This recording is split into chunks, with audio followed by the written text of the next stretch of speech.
मैं उसकी चाहत समेटने में कुछ इस तरह से मगन हुई थी।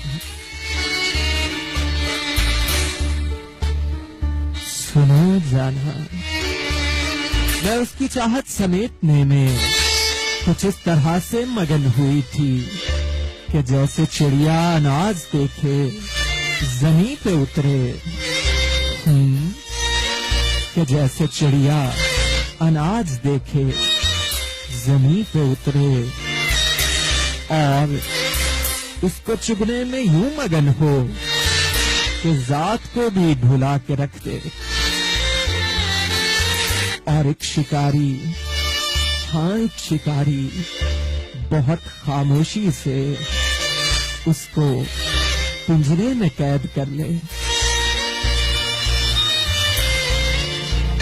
हाँ, जालिम शिकारी। और एक शिकारी बहुत खामोशी से उसको पिंजरे में कैद कर ले। मैं उसकी चाहत को दाना दाना ही चुग रही थी। सुनो न लोगों, मैं उसकी चाहत को दाना दाना ही चुग रही थी कि वो शिकारी मुझे भी पिंजरे में कैद करके मोहब्बतों का अनाज देके और एक प्याली में आसो उम्मीद का आब रख के चला गया है।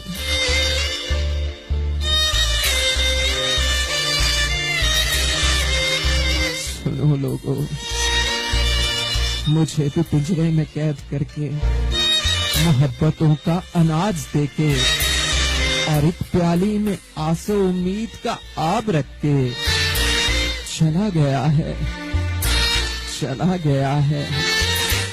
हाँ साहिब, चला गया है।